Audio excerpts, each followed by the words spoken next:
Hi everybody, it's time for your Farm and Ranch News. Well, the Public Lands Council, NCBA, the American Sheep Industry Association, and other agricultural coalition members are commending a recent decision by the Ninth Circuit Court of Appeals that will allow the coalition to intervene in the case Defenders of Wildlife versus U.S. Fish and Wildlife Service and defend the previous administration's delisting of the gray wolf. Caitlin Glover is the executive director of PLC and NCBA's Natural Resources and says that the decision to allow the coalition to intervene in the case demonstrates what has been known all along, and that's livestock producers deserve to have their voices heard on delisting the gray wolf. In their decision, the Court of Appeals wrote that the district court abused its discretion by denying permissive intervention. In some other news, earlier this month, members of Congress introduced the Freight Rail Shipping Fair Market Act, and if adopted, they say the legislation will reauthorize the Surface Transportation Board and create a fair marketplace for railroads and shippers. Railroad users, wheat farmers included, have been very vocal about performance.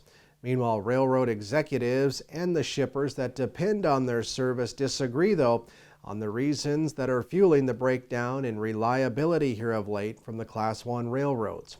And groups like the U.S. Wheat Associates say the newly introduced legislation will go some way, though, in creating a more even playing field for shippers, which of course will benefit farmers down the line. And finally today, last week, ranchers from across the West were in Cody, Wyoming for the Public Lands Council's annual meeting.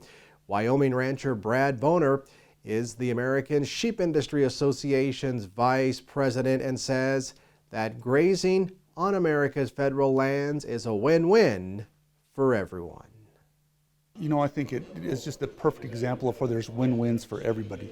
There's winners here for grazers. There's winners here for the carbon issue that seems to be so much out in the forefront right now.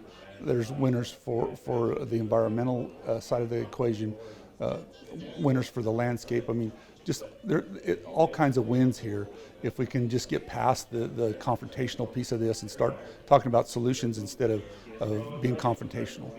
And at the conclusion of last week's annual PLC meeting, Colorado rancher Mark Rober was installed as the new PLC president for the next 2 years, while Utah rancher Steve Osgathorpe moved up to vice president, and Rawlins, Wyoming rancher Nels Hansen assumed the immediate past president role.